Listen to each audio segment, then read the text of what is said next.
He sold a mountain of stock while the building still looked pretty. He vanished before the fire alarm started. He bought an actual mountain.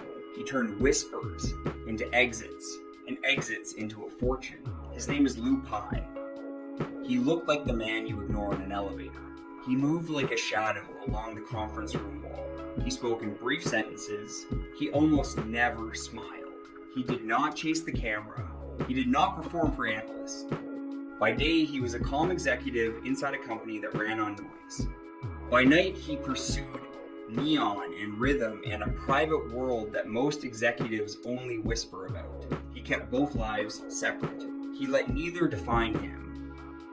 He learned that stories can run ahead of facts, and that facts eventually close the distance.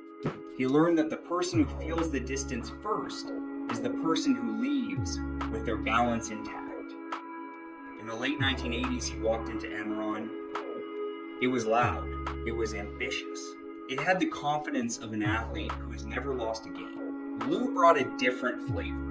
He brought discipline. He helped build risk management instead of mythology.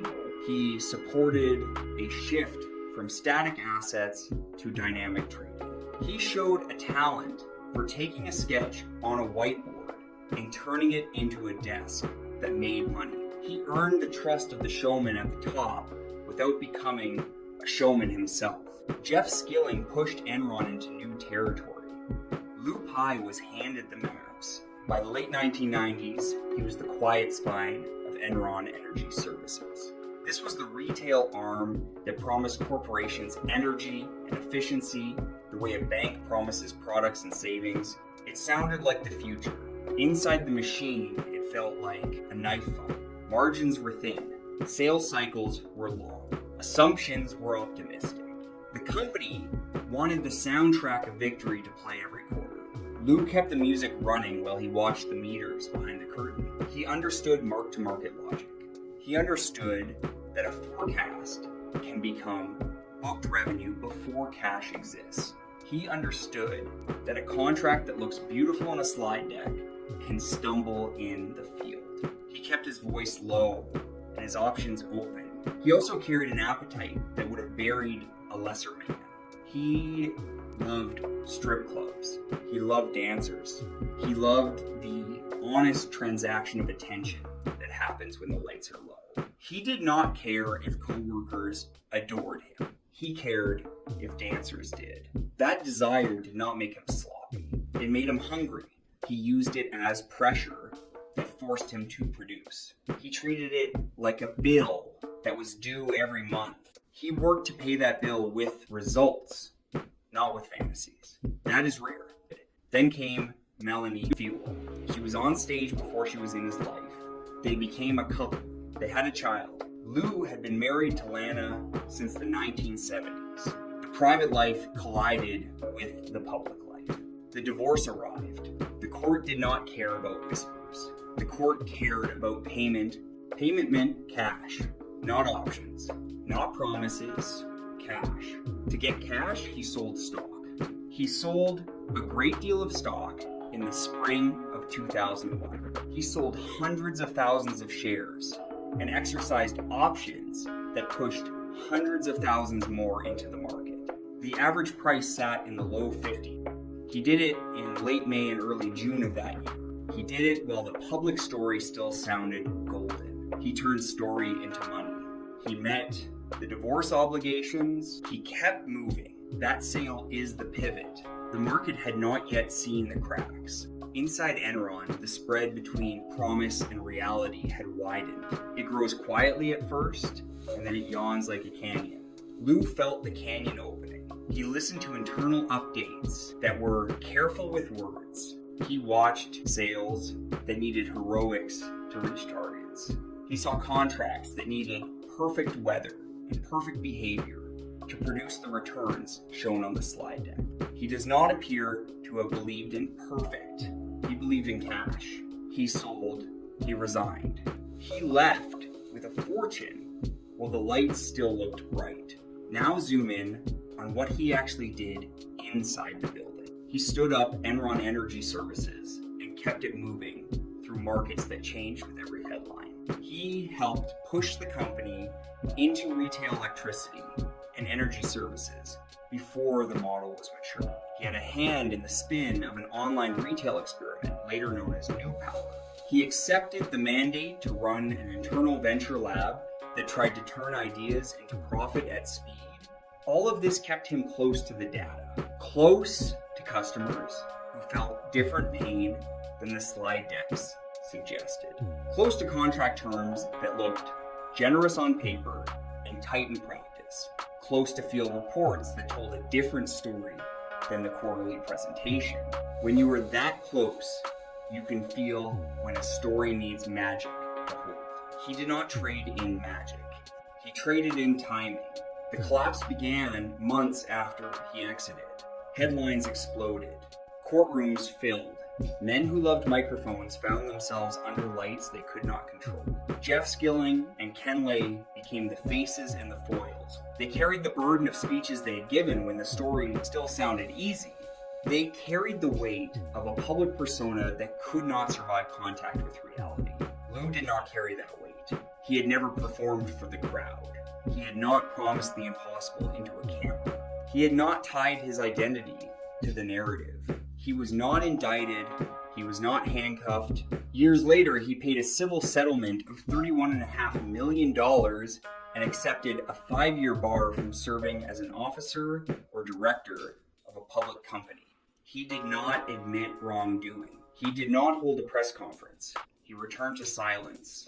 He moved west in spirit. And in fact, he bought land in southern Colorado. It was called Taylor Ranch by some and La Sierra by others. It covered roughly 77,500 acres.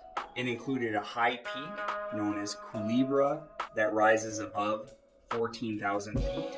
He fenced the property. He hired guards. He kept boundaries tight. Local families had a long history of grazing, gathering wood, and hunting under rights tied to old land grants. They argued for access. He insisted on ownership. It became a fight. Protests rose. Court cases followed.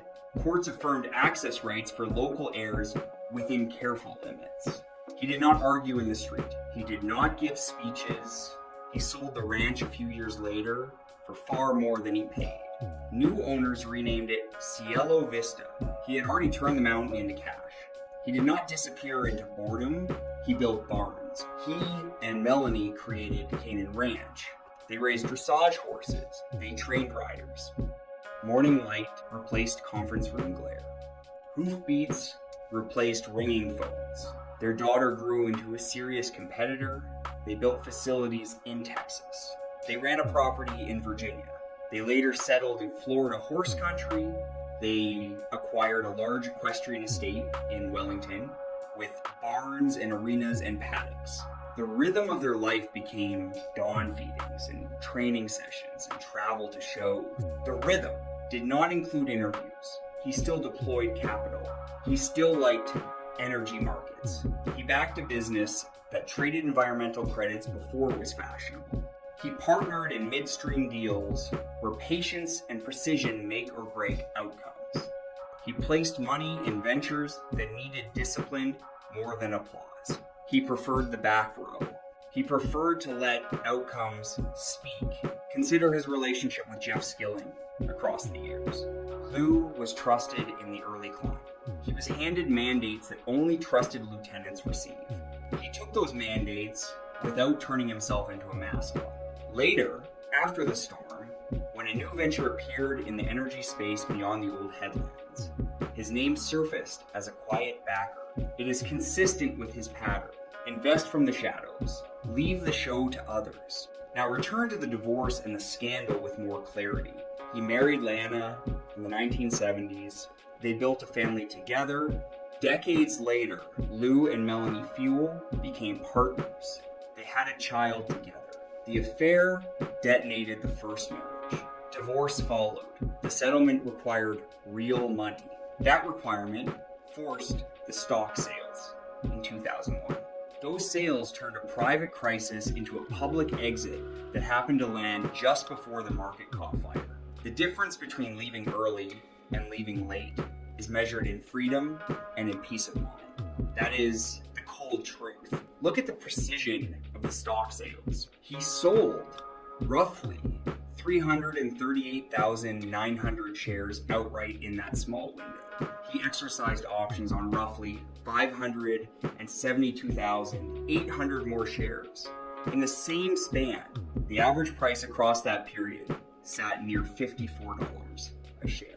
By the winter, the same stock traded for pennies. You can call it luck, you can call it timing, you can call it a divorce-driven necessity. Whatever you call it, he left with a fortune, and he did not return for an encore. What did he actually know? What can we say without drama? He knew the inside temperature of retail energy. He knew how mark-to-market accounting can dress a forecast as revenue. He knew when internal updates use careful language to smooth over hard news. He knew customers who thought they had bought savings sometimes found friction. He knew that when a story needs more magic each quarter to sound the same, the story is in trouble. He knew that a personal deadline can be a gift when the market will not give you one. He knew to leave. Now consider the psychology that made it possible. He liked being underestimated. He cultivated it on purpose. He presented as bland. He let louder men draw the cameras and the expectations. He watched in the shade. He did not pretend to be a saint. He did not pretend to be a monk. He managed his appetites like line items. He kept the wall between his nights and his days strong enough that his days still paid. Most men fail at that. Consider the ranch fights one more time. He acquired a vast property under a history older than the state. He enforced boundaries to the letter. Locals fought through courts and on the roadside. Access was carved out by judges. He sold and left with a gain. He turned controversy into a trade and a trade into a memory. That is not an accident. That is a pattern. Now look at the horses. Dressage looks elegant to the spectator. To the rider, it is precision and discipline and invisible control. That is a telling choice. It is a sport where the best result looks like nothing is happening. It is a code made of habits stacked over time. Manage vice as fuel, not as a destination. So what can we learn from this? Measure the distance between story and reality every day and never lie to yourself about it. Turn paper into assets that do not vanish when opinions change. Keep exits ready and keep them real. Refuse the addiction to applause. Refuse the trap of explaining yourself into a headline. Move early is always higher. Now assemble the full portrait in one frame. A boy from Nanjing grows into a scholar of numbers. He learns how watchdogs think. He learns how traders think. He becomes the quiet lieutenant at a loud company. He builds visions that sell energy like a product. He sees the spread between ambition and reality grow. He falls in love with a woman named Melanie Fuel and begins a new family. He honors a divorce settlement with Lana by selling stock at a perfect moment that looks ordinary in real time and genius in hindsight. He leaves before alarms become sirens. He avoids criminal charges. He pays a civil sum years later. He turns his life to land and horses and quiet capital. Discipline beats ego. Timing beats bravado. Cash beats narrative. Silence beats applause. Exits beat justification. Do this, and you too can live like Lou.